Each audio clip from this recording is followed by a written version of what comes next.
Instituto Bíblico y Ministerial Bethesda, formando ministros competentes para un ministerio fructífero.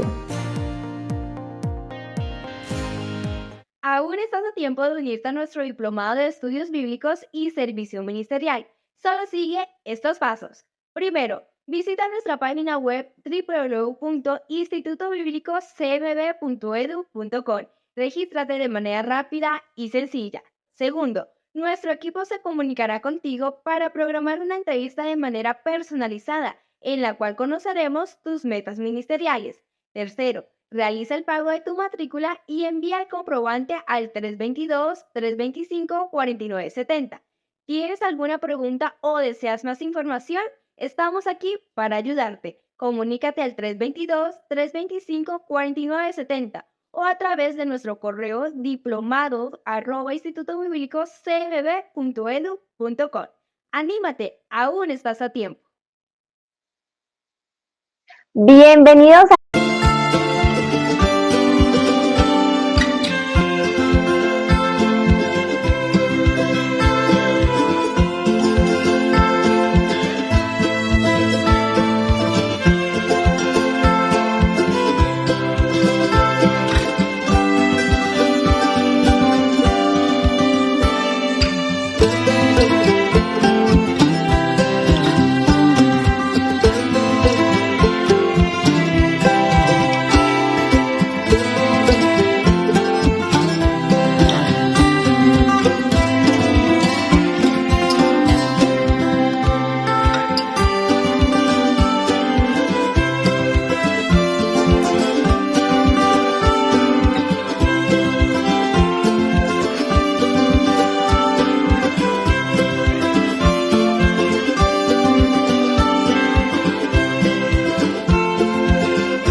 Bienvenidos al Diplomado de Estudios Bíblicos y Servicio Ministerial.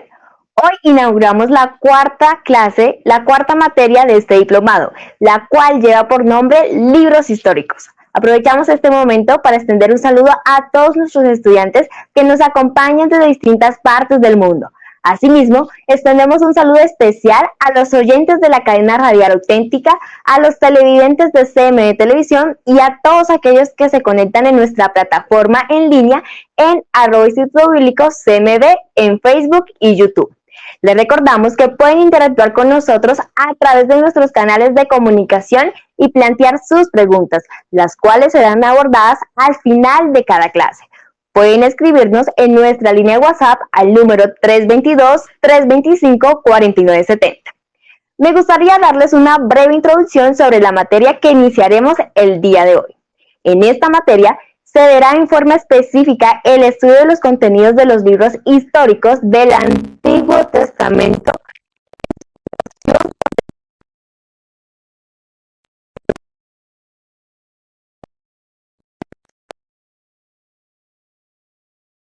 para la vida espiritual, personal y ministerial del aspirante al ministerio.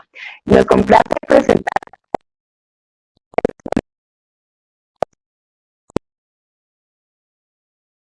este momento de inspiración.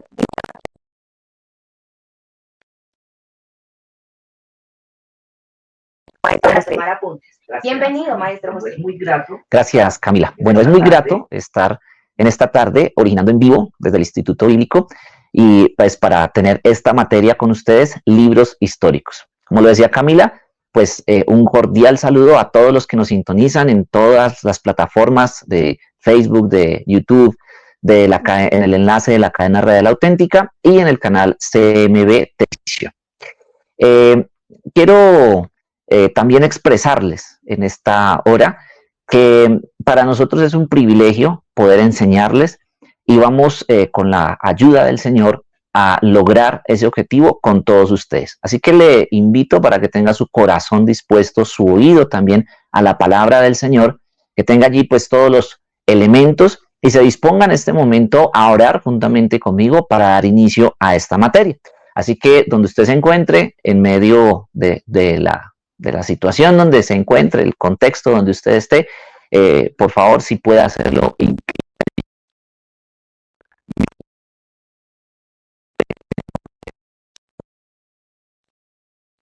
Este servicio que me permites dar en esta hora es el de enseñar tu palabra. Señor, mira los corazones de los que tú has llamado al ministerio, de los que tú has llamado al servicio, de los que llamas a la salvación.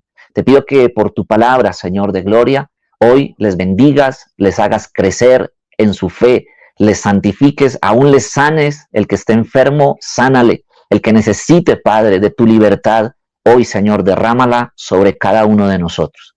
Ponemos en tus manos este tiempo y esta enseñanza para que rinda el fruto de tu reino y lo que tú has determinado desde la eternidad, en el nombre de Cristo Jesús.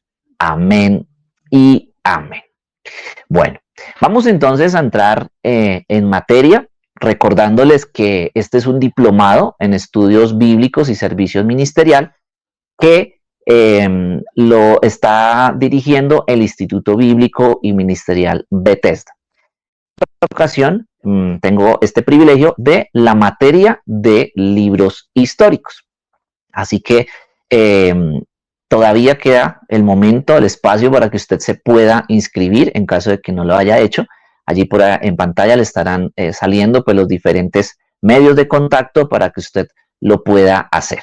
Vamos a pasar entonces a ver los objetivos de la materia, que son básicamente 3, se los voy a leer para que usted esté allí muy atento de qué es lo que tenemos que lograr en estas horas de enseñanza de los próximos sábados que vamos a tener.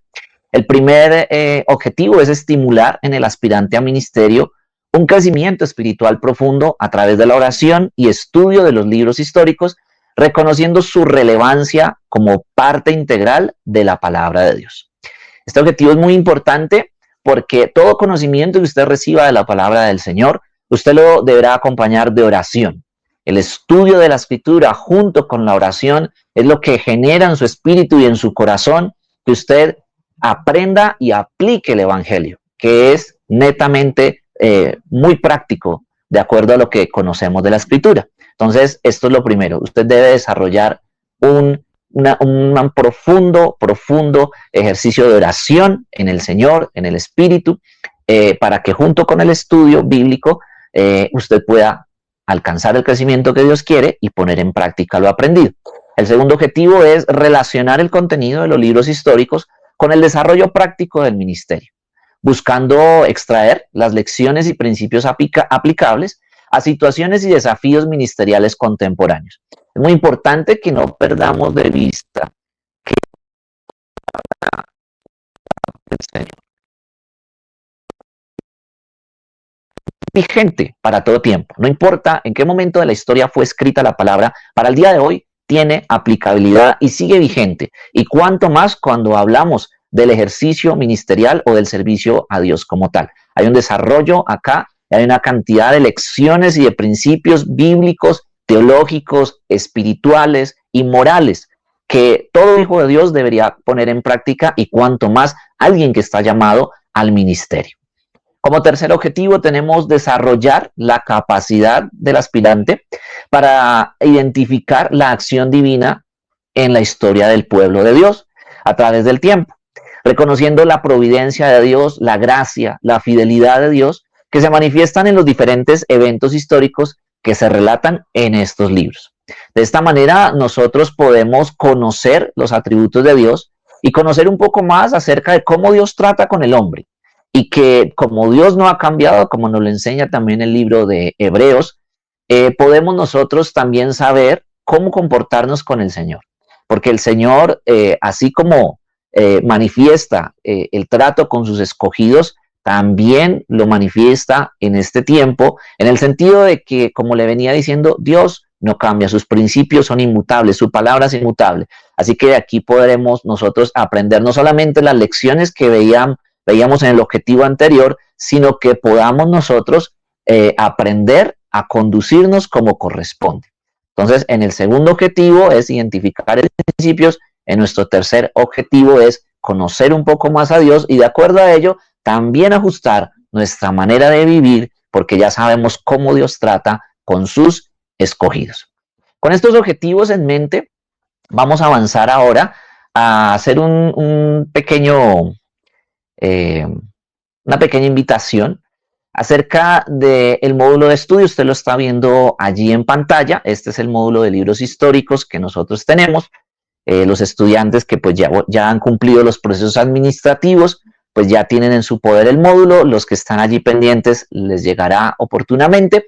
Y si usted en este momento aún no lo ha adquirido, pues puede adquirirlo para que pueda seguir también de mejor manera el desarrollo de esta enseñanza que vamos a estar llevando a cabo. Así que allí están los contactos, página, correo electrónico, línea de WhatsApp, para que usted se pueda comunicar y poder desarrollar y aprovechar todo el contenido que tiene esta materia.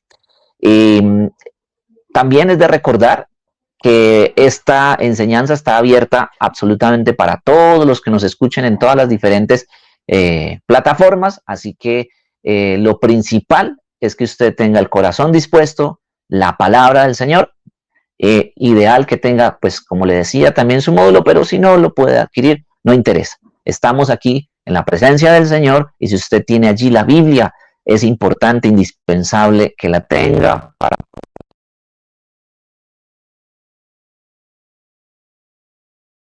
Entonces ahora, ¿cuál es nuestro temario de nuestra primera clase? No sin antes recordarles que si usted tiene preguntas acerca de los libros históricos, que si usted tiene de pronto una inquietud o algún aporte, usted lo puede hacer allí a través de las diferentes plataformas y al final de la clase estaremos entonces en la medida de lo posible tratando de responder a una o a varias de ellas. En nuestra clase número 1 entonces veremos la introducción a la materia, la desarrollaremos esta introducción para que tengamos la base, cuáles son como los principios, los marcos en que nos vamos a estar moviendo. Vamos a ver un panorama muy interesante de estos libros históricos para situarnos en lo que tiene que ver en tiempo, en lo que tiene que ver en historia del pueblo de Dios, en lo que tiene que ver con eventos significativos del pueblo del Señor, que también tiene que comprender el día de hoy la iglesia y los hijos de Dios. Y entraremos en materia también en esta clase número 1 con el libro de Josué, donde veremos pues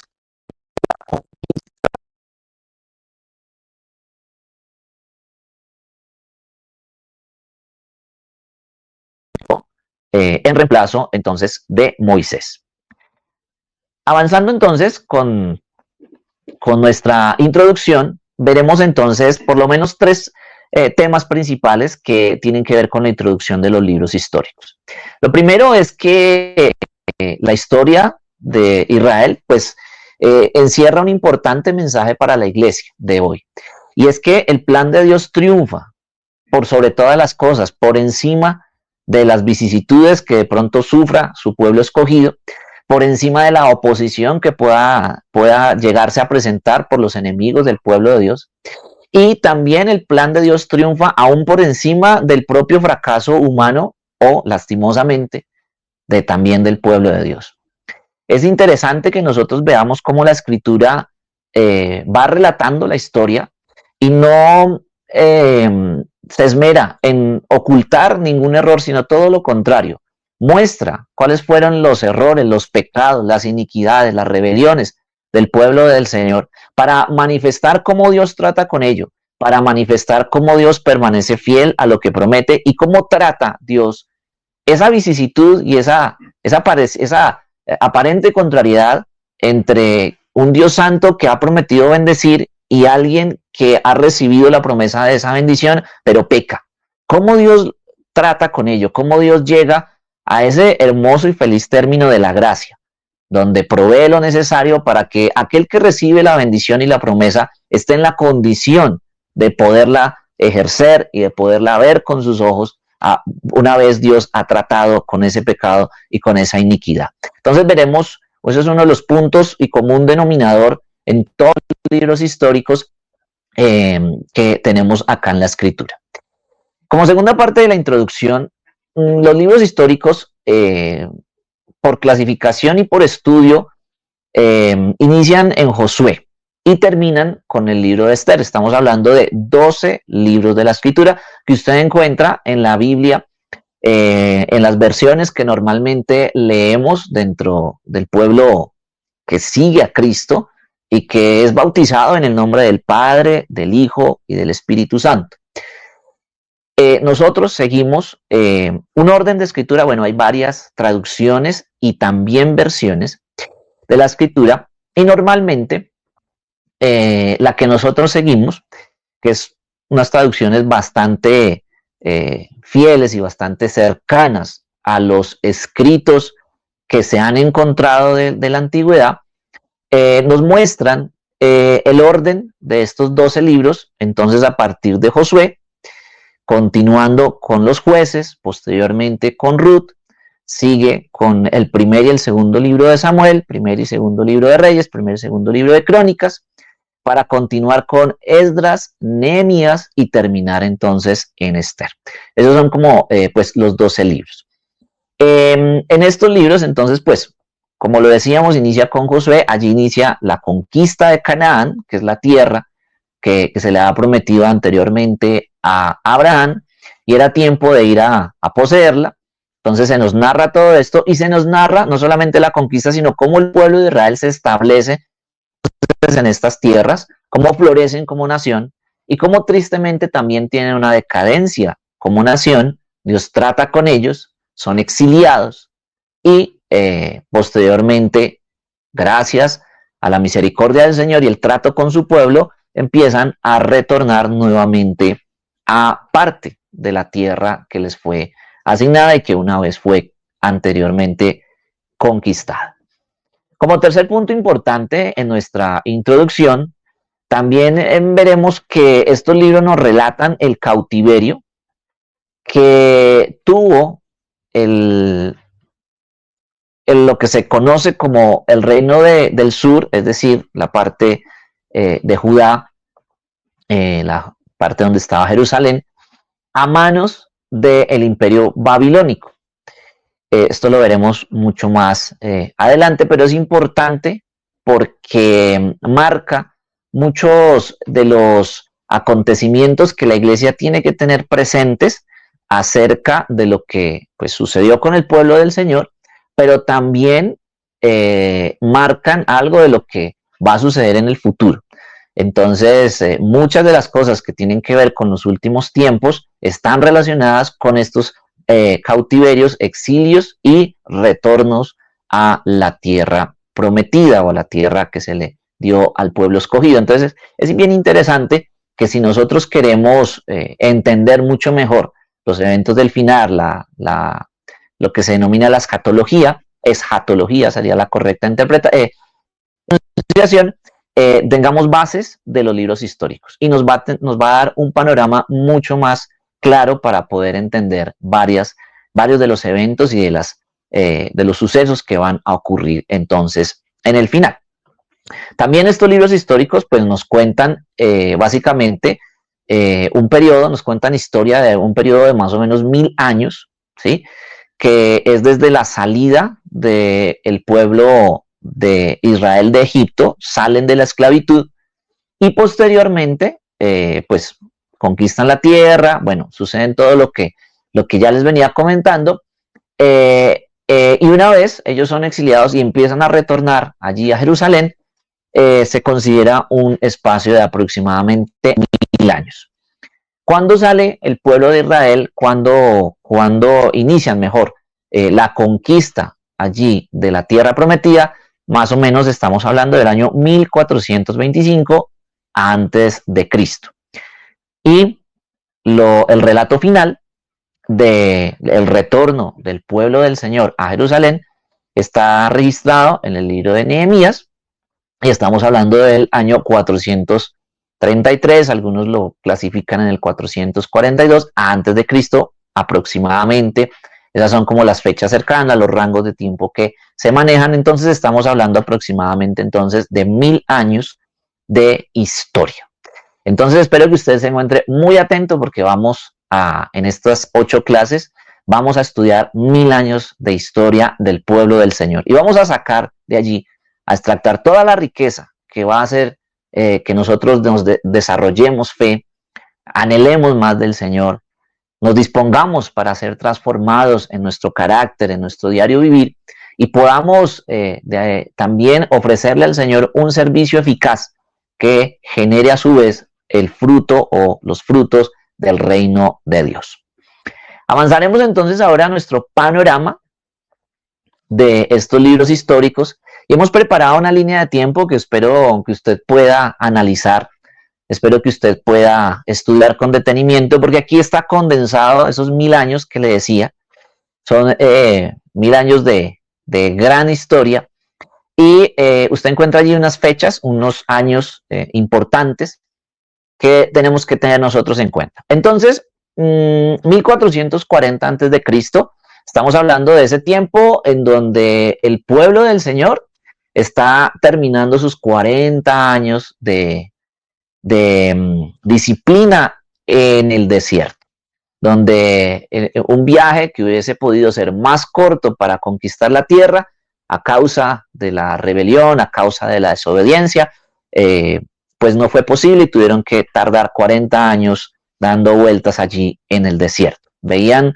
ustedes con la clase de Pentateuco que estuvieron con el pastor Andrés, veían ustedes parte del Éxodo y pues vieron allí todo este contexto que tuvo el pueblo, y estamos hablando del año 1440. Fue un tiempo donde estaba el Señor dándoles a entender que así como Él los había sacado física, literalmente, de Egipto y de su esclavitud, también ellos deberían sacar a Egipto de su mente y de su corazón. En ese momento se encuentra la transición en donde empieza el Señor a preparar la salida de Moisés del liderazgo y empieza y se introduce a Josué. Y a Josué se le da pues una instrucción muy específica y es ir a conquistar, ¿sí?, la tierra prometida y repartirla a las 12 tribus de Israel, a los diferentes representantes del linaje de Jacob, para cumplir de esta manera la promesa hecha a Abraham, posteriormente a Isaac y a su vez a Jacob. Este es un tiempo de más o menos, el libro nos relata un tiempo de más o menos 25 años que tuvieron que pasar ellos en la guerra. Entonces, este es el primer libro, el libro de Josué. Cuando ya al finalizar de esta clase entremos en materia del libro, pues ya veremos más detalle de ello. Avanzando después de esta conquista que está liderada por Josué, se entra a un tiempo donde no había un liderazgo visible. Estamos hablando del año 1380 a.C., avanzando el tiempo, se tuvo una época donde cada uno hacía lo que bien le parecía. Y es un texto que encontramos en la escritura en estos libros. Vamos a ver entonces en detalle que el común denominador en este tiempo fue que el pueblo del Señor dejaba a Dios, confiaba en los ídolos de las naciones vecinas, confiaba en los ídolos de las naciones que Dios había mandado erradicar o exiliar de la tierra, confiaban en esos ídolos, Dios los castigaba, los entregaba en mano de un opresor. Después de un tiempo de opresión, el pueblo se arrepentía, clamaba al Señor por un libertador, el Señor levantaba un libertador denominado un juez, los libertaba de este castigo, tenían un tiempo de paz, pero en el transcurso de ese tiempo volvían a pecar y la atadura, el ciclo, por no usar otro término, se vuelve a repetir. El patrón se vuelve a repetir. La palabra más exacta sería patrón. El patrón se vuelve a repetir. Castigo, arrepentimiento, liberación, tiempo de paz y nuevamente pecado, castigo, arrepentimiento, y así fueron 400 años con aproximadamente 12 jueces o 12 personas que Dios levantó para libertar a su pueblo. Durante este tiempo, también hay un escrito que nos muestra como otra versión de la historia. Nos muestra otra parte que también es muy importante acerca de que mientras la generalidad del pueblo llevaba este patrón de pecado, arrepentimiento, tiempo de paz, mientras la generalidad del pueblo pasaba esto, hay una historia en particular que es muy importante resaltar, y es esa fidelidad del Señor, y es mostrada a través de Ruth. Es esa gracia del Señor y es mostrada a través de Ruth. Mientras el tiempo de los jueces está transcurriendo, por ahí en la mitad aparece la historia de Ruth, que es la historia de una mujer que escoge dejar a sus dioses por abrazar la fe en Jehová Dios de los ejércitos. Y así como ella elige a este bendito Dios y Salvador que conocemos, pues nos damos cuenta que a su vez ella fue también elegida por el Señor. Y fue elegida nada más y nada menos que para ser incluida en el linaje a través del cual años después vendría el nacimiento de nuestro Señor Jesucristo. Entonces esta es la historia de Ruth. También estaremos avanzando, profundizando en este libro, pero sus hechos, de acuerdo a lo que el libro nos comenta, los hechos se dan o acontecen más o menos en la mitad del tiempo de los jueces. Es muy importante que también usted tenga presente que los acontecimientos y estas fechas que le estoy presentando acá en pantalla son las fechas donde ocurren los hechos, pero los libros no necesariamente fueron escritos en esa fecha. Los libros en su gran mayoría fueron escritos durante el acontecimiento de los hechos una parte, pero se complementaron tiempo después de los hechos acontecidos, con historiadores o personas, autores que Dios escoge para registrar todos estos hechos históricos. Entonces, estas fechas que vemos acá es al momento en que acontecieron los relatos de los libros,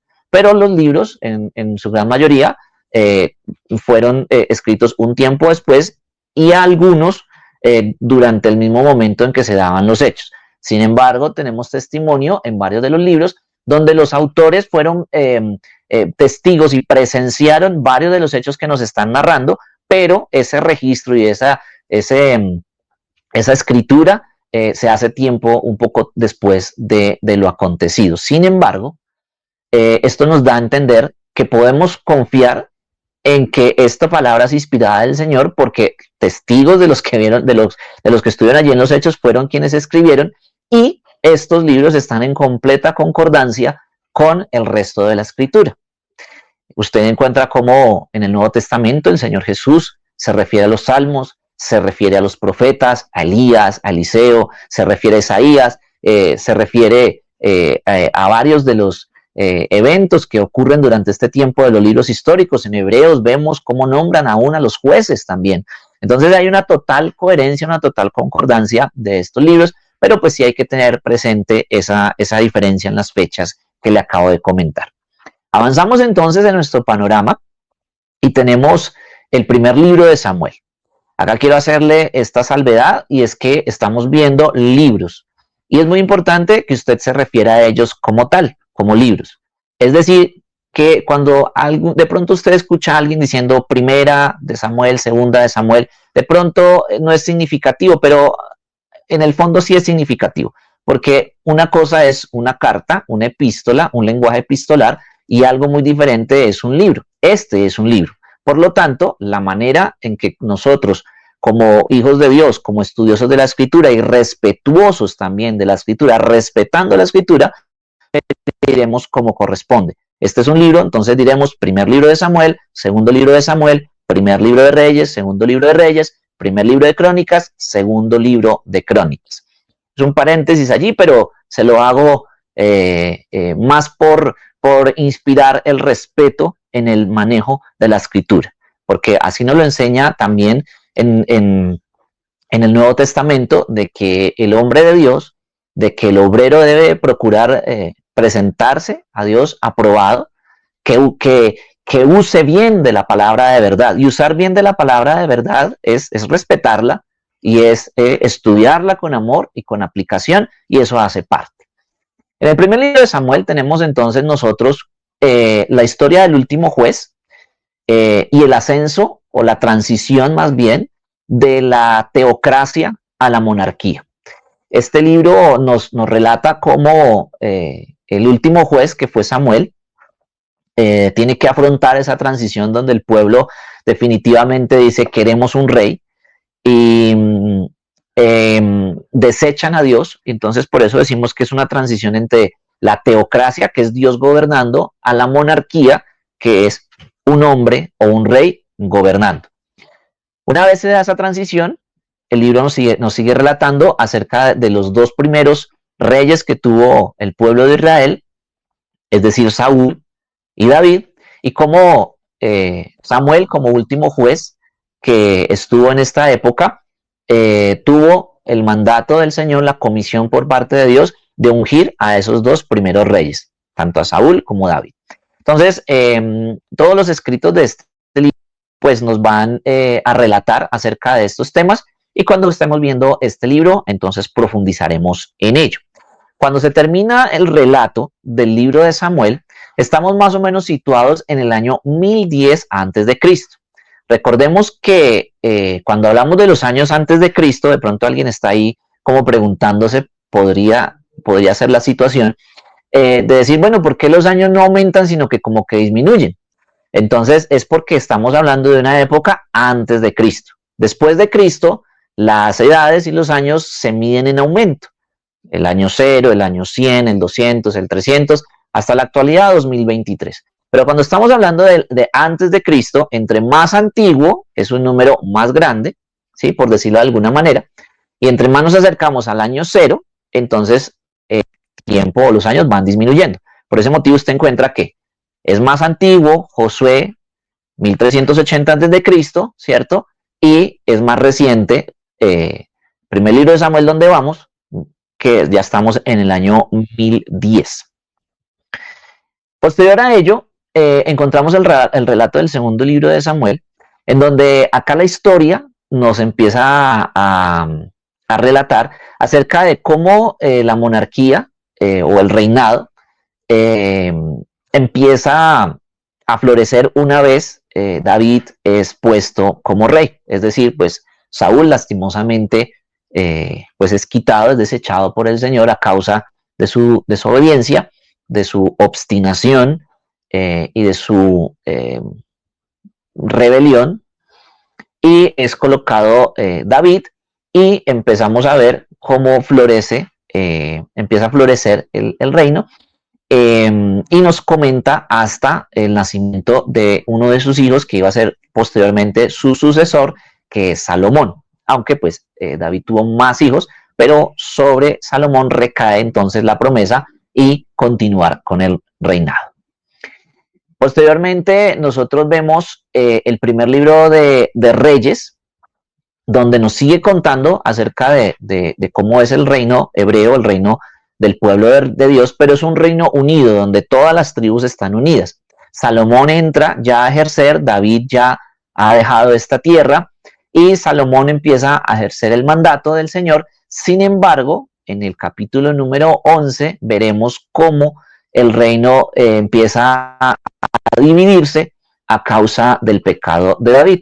Esto viene a suceder como consecuencia de lo que David cometió, pero como David se arrepiente, Dios le amaba, la promesa del Señor es que la consecuencia no la vería tan grande en su propia vida o durante su vida, sino que lo vería posteriormente su hijo, y es lo que sucede. En el capítulo número 11 de ese primer libro de Reyes, el reino se divide, donde aparece la figura del reino del norte y del reino del sur. El reino del sur pues toma a Jerusalén, Judá está allí, los levitas están allí también, pues obviamente con todo el servicio del templo, parte de Benjamín un poco, porque estaban muy cercanos, más sin embargo las 10 tribus restantes se denominan el reino del norte, o en varios contextos, en varias partes de la escritura, usted lo encontrará refiriéndose como a Israel, el reino de Judá y el reino de Israel. Pero hay contextos donde tenemos que tener toda la atención y el entendimiento para saber que no se está refiriendo absolutamente a todos, sino específicamente a esas 10 tribus del reino del norte que se separaron de Jerusalén y ya no reconocieron como rey a el descendiente de David, sino que ellos mismos empezaron a colocar sus propios reyes. Aquí pues ya estamos avanzando en el año 853 antes de Cristo. Continúa el segundo libro de Reyes y aquí pues ya desde el primer libro de Reyes pues nos viene la escritura relatando acerca de la sucesión de los diferentes reyes en los dos reinos. Entonces, en el reino del norte y en el reino del sur, quién iba reinando, quién iba gobernando. Y termina el primer libro de Reyes con Acaz, en el reino del norte, y en el reino del sur, es decir, allí en Jerusalén, termina con Josafat. Para el segundo libro de Reyes continúa el relato, entonces, de este reino dividido, y nos relata la muerte de Acaz y de Josafat, y continúa el relato hasta que el reino del norte, es decir, Israel, cae en cautividad a manos de Asiria, y también posteriormente, unos años después, cae a cautividad el reino del sur, es decir, Jerusalén, con la tribu de Judá, a manos de Nabucodonosor, rey de Babilonia. Ahí estamos ya situados más o menos en el año 605 a.C., cuando inicia el asedio de Judea, de Jerusalén, cuando empieza ese asedio, 605 a.C., y cuando pues ya termina toda esta devastación y lo que nos relatan los libros, estamos hablando de más o menos el año 560 a.C.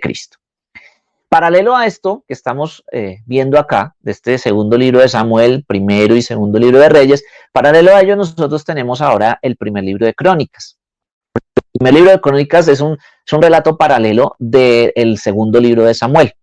Lo que pasa acá es que este escrito tiene un trasfondo un poco más sacerdotal. Él se enfoca más en el punto de vista de los sacerdotes y por eso nos habla de la construcción del templo, de lo relevante que es el servicio en el templo, y nos habla todo lo bueno de David. Y nos habla inclusive pues la muerte de David.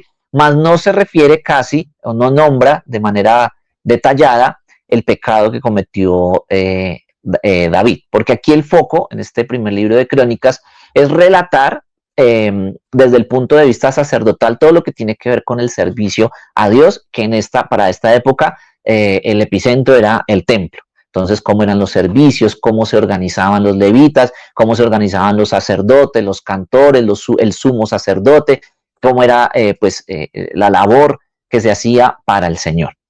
En el segundo libro de Crónicas es también un paralelo de los tiempos que nos relatan, o de los hechos que nos relatan primer y segundo libro de Reyes, pero es en el segundo libro de Crónicas donde encontramos ese relato.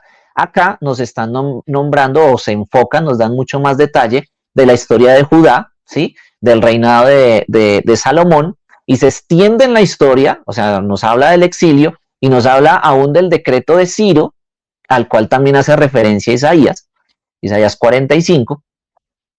Nos habla hasta aún de ese decreto, de cómo el pueblo de Dios, posteriormente a que había sido exiliado a otra tierra, donde iba a servir a dioses que no eran dioses, a dioses que no habían conocido, donde iban a sufrir la fuerte mano y la fuerte disciplina del Señor por haberlo dejado, todo eso como consecuencia. Y en este decreto de Ciro, pues se establece que el pueblo retornaría a su tierra. Acá también tenemos un punto de vista muy sacerdotal, muy de esperanza, muy de pastorear al pueblo, muy de que el pueblo nunca pierda la fe y la confianza en las promesas del Señor.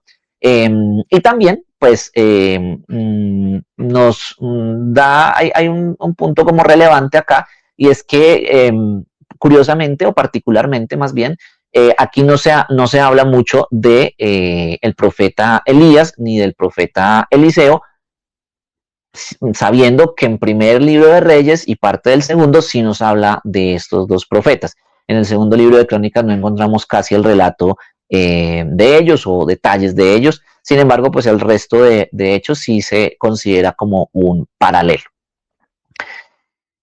En los tiempos de Crónicas, y a su vez del segundo libro de Samuel, nosotros vemos ahí en verdecito unos libros que es lo que nosotros conocemos actualmente como libros poéticos, y es el libro de los Salmos, el libro de los Proverbios, el de Cantar de los Cantares y el de Eclesiastés, donde sabemos que en su mayoría los autores, o el autor principal de Salmos, pues es David, aunque hay varios autores allí, también está Asaf, también está Moisés, hay otros.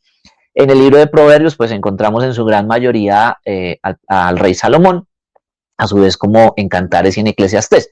Entonces, en este tiempo, en la vida de ellos, pues es donde se suscitan estos escritos inspirados por el Señor, y por eso los hacemos mención a ellos allí, porque pues es en el tiempo en el que se da origen a ellos, pero no los vamos a estudiar en esta materia porque esos están reservados para otra que se llama libros poéticos. Pero es importante que usted los ubique en la historia y en la línea de tiempo que estamos viendo, para que usted comprenda mucho mejor la escritura. Ahora, vamos avanzando en nuestra línea de tiempo y vamos a tener acá unos 70 años de paréntesis ahí, como esa franja blanca que usted ve ahí, entre el 560 hasta el 538, pero sin embargo, pues se empieza a contar mejor desde el 605, desde el 605 se empiezan a contar estos 70 años hasta el 538. Estos 70 años son los que dura el tiempo de cautividad de el reino, es decir, de Jerusalén, de la tribu de Judá, está cautivo en Babilonia. Y durante estos 70 años, pues tiene acontecimiento pues muchos de los escritos de los profetas. Entonces, por eso en la parte inferior usted encuentra allí en naranja quiénes fueron los profetas que tuvieron su ministerio enfocado a los reyes que iban sucediéndose en cada reinado, valga la redundancia, sea el del norte, sea el del sur, quienes tuvieron su servicio y su ministerio antes del exilio, quienes tuvieron su servicio y su ministerio durante el exilio, y quienes tuvieron su servicio y su ministerio después del exilio.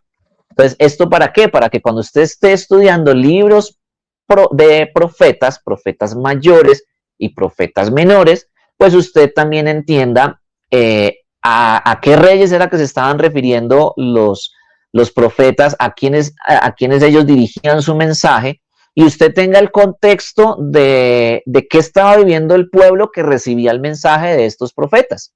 ¿Sí? Porque el profeta en esta época pues se levantaba para exhortar al pueblo, para corregirle de su pecado, para declarar la palabra y el juicio de Dios conforme él lo indicaba. Entonces había un destinatario de ese mensaje, y ese destinatario era el pueblo que tiene una historia que vemos en los libros históricos. Es decir, si usted quiere entender el contexto de los destinatarios del mensaje de estos profetas, pues usted deberá estudiar los libros históricos. Por ese motivo, lo que usted ve en primer libro de Reyes, segundo de Reyes, primero de Crónicas, segundo de Crónicas, el segundo de Samuel, allí pues usted va a ver el contexto de estos destinatarios, ¿listo? Entonces usted va a ver allí profetas menores, estamos hablando de Jonás, Miqueas, Oseas, Nahum, Amós, Habacuc, aún el mismo Isaías, que tuvo oportunidad de hablar con 3 reyes diferentes, Sofonías, Joel y Abdías. Eso fue antes de esta cautividad a Babilonia. Durante el cautiverio en Babilonia se da el ministerio del profeta Ezequiel, del profeta Daniel, del profeta Jeremías y del libro de Lamentaciones, donde también es el profeta Jeremías el autor. Ezequiel, pues dicho sea de paso, fue llevado en exilio más o menos en el 597 a.C. Fue exiliado como un joven de la corte de Judá y tuvo su ejercicio ministerial y profético ya durante el cautiverio en Babilonia. Jeremías, pues Jeremías vemos que él tuvo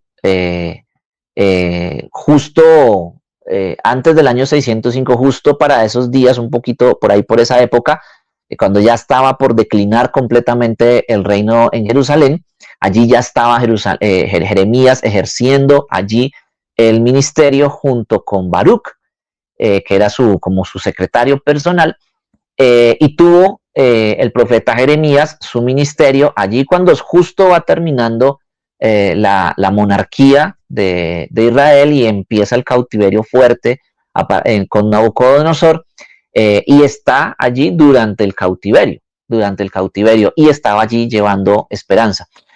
Por eso este profeta pues le reconocen o le dicen, dicho allí coloquial, como el profeta llorón, porque pues escribe las lamentaciones y porque tuvo que llorar mucho, tuvo que ver a su nación caer, tuvo que ver cómo él mismo era rechazado cuando él era el único que les decían, oiga, sométase a Nabucodonosor, sométase a Babilonia, porque esto ya está determinado de parte del Señor, y si quieren vivir, sométanse, si quieren morir, pues planteen la guerra. Y pues efectivamente muchos murieron por no obedecer el mensaje de Dios a través del profeta Jeremías.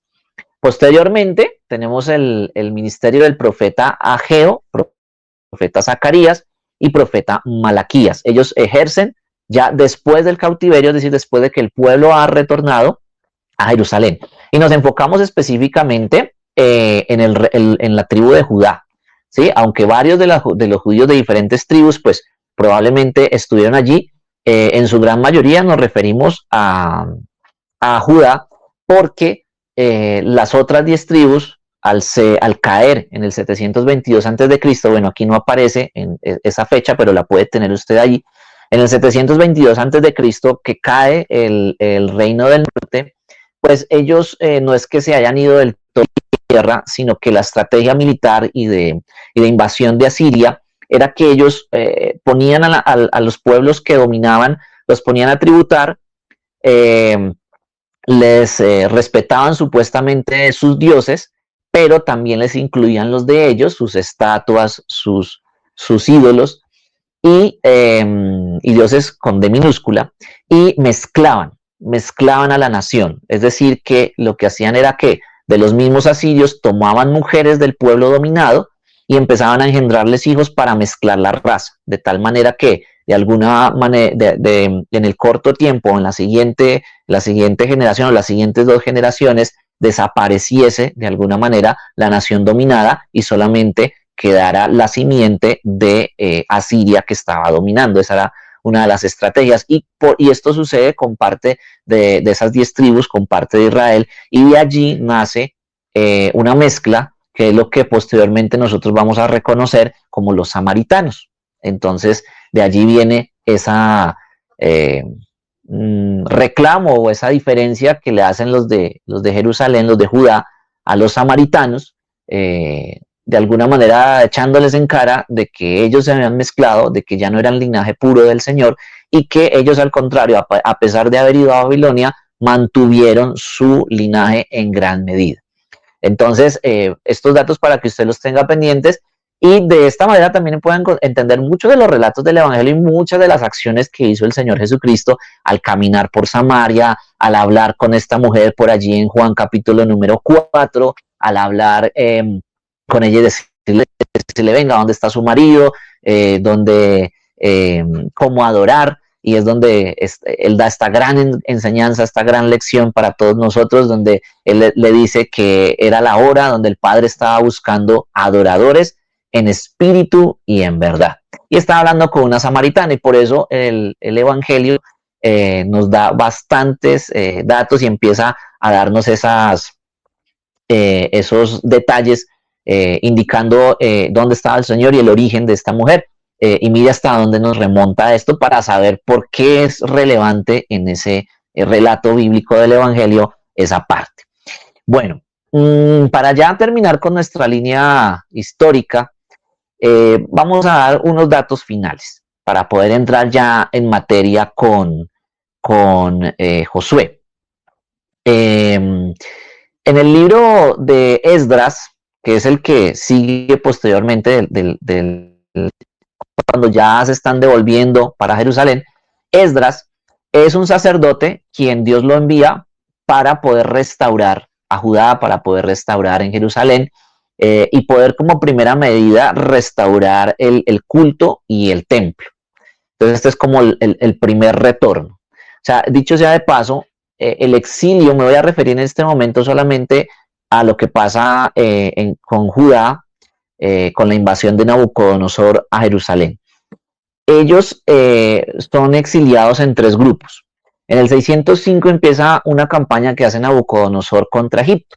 En esa campaña alcanza de la victoria que alcanza a tener, él alcanza a sitiar a Jerusalén y deja al rey de ese momento, lo deja como tributario.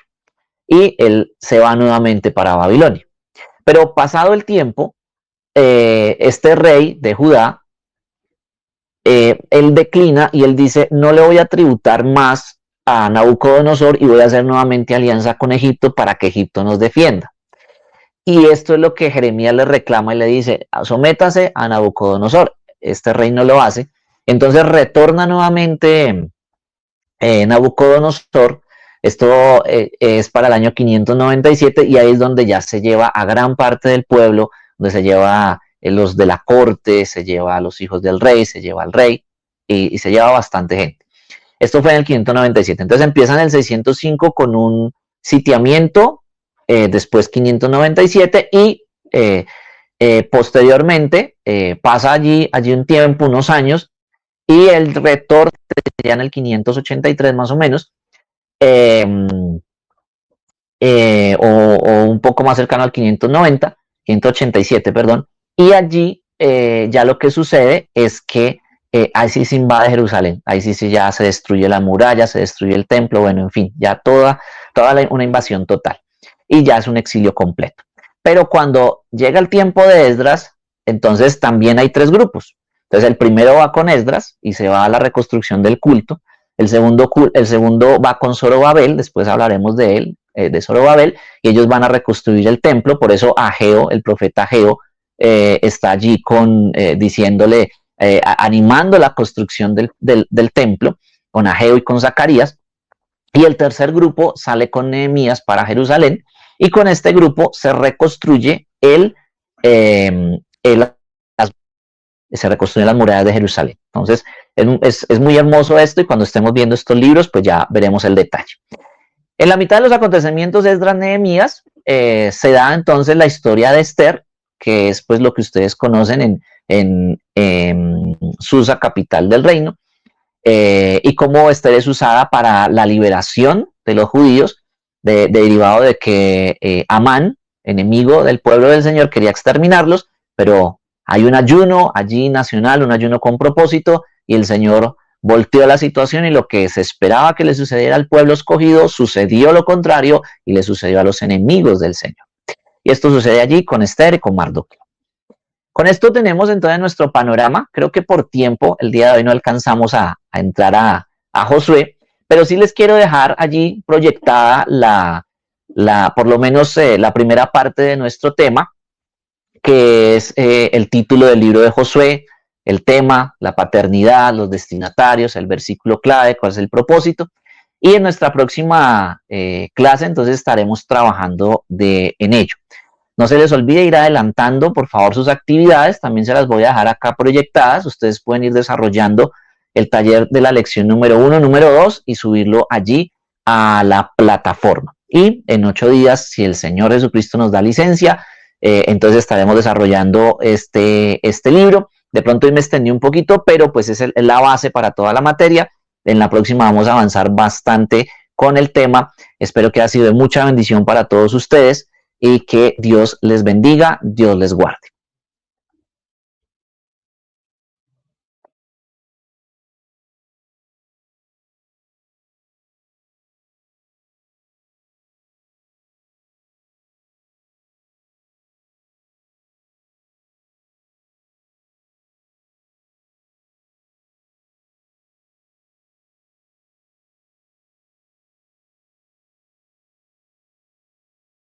También te ofrecemos la opción de ver la clase en diferido a través de CMD Televisión y escucharnos por la cadena radial auténtica 540M en Bogotá.